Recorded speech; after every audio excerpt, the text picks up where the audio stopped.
fa mbola anatin'izay tontolo ny taranja baolina lavalava izay ihany dia iresaka ny ekipa ny king section ny vakiny adinitsika izay miteraka resabe amin'izao fotoana izao izay fandroritana moa ny fitantanana ity section ity ka amin'ity hariva ity ary dia nantanteraka ny lalao famaranany ho an'ny division voalohany tetsy amikanjany malakama ny section vakiny adina nandritra izany fotoana izany no nitindrahan'Andriamatoa José Rakotorina filohan'ny section fanazavana makasika izay fitantanana ny section vakiny adina izay.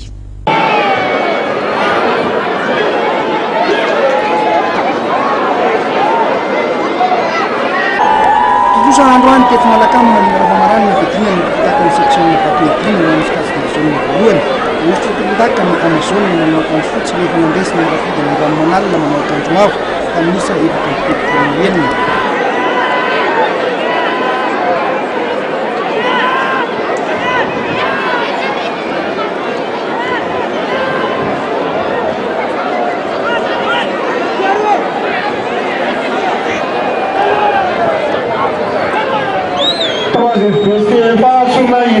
Vestera rehefa nomboka ny lalaonareo afaka fotoana fohy zavady.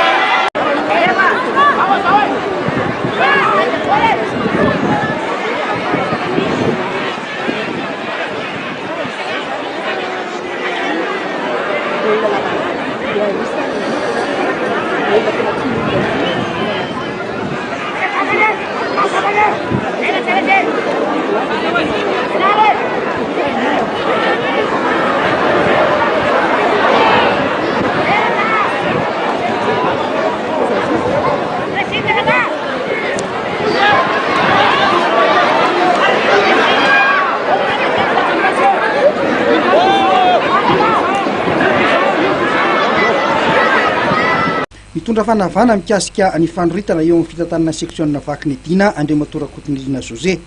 Ny fifananana moa zany tsy mitsanga menatra mihitsy zany izay section vakiny adina nandotosan'ity championnat 2017 ity ary vita somatsara zany izy zao. Dia ny championnat manaraka moa zany 2018 amin'ny volana mars misokatra. Nandeha ihany koa niresaka fa hoe tsy ara-dalàna ny section vakiny adina anisan'ny voatorinao anatin'izany ianao, inona ny fanazavana afaka hoentinao? Ny fanazavako afaka hoentiko amin'izay resaka ny fitondrana ny section vakiny adina, za zany tena président ara-dalàna, za mifanatsy ny ministera, za ny mifanatsy ny fanjakana. Fa reny olo reny zany dia olona mpisoloky reny sady mpandainga reny tsisy fivoriana nataony reny zany hoe tany Manjakandriana dia hoe natsehan'ny délégué des sports Manjakandriana tsisy azany fa mandainga zany reny zany tena mpandainga sy mpisoloky ary mbola antsay-antsaikitra zany momba reny olo reny. Ianao zany manana ny attestation de fonction ve? Ara-dalàna misy ny attestation de fonction ary ny attestation de fonction tsisy mivoaka injo zany. Miara-miasa ary manohana ny section ny vakiny adina ny fikambanana fitahina izay mpanao asa soa. Association fitahina tsy haiko hoe nanoana manokana amin'ny vakiny adina fa association fitahina mpanohana mihitsy mpanao rugby rehetrarehetra ary anisan'izany ny section vakiny adina androany. Inona safidianareo an'izay hoe ny taranja baolina lavalava no tena hifantohan'ny fanohanana?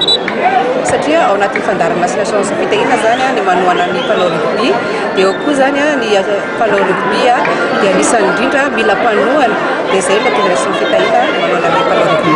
Miseho amin'ny endrika ohatrany ahoana le hoe fanohanana hoentinareo? Miseho amin'ny endrika fitaovana ninay eo zany zay androan zao zay nanome kopy nanome fanohanana ara-fitaovana eo koa zay manohana ara-bola manohana koa zay araka amin'ny maillot ny faux bas rehetrarehetra.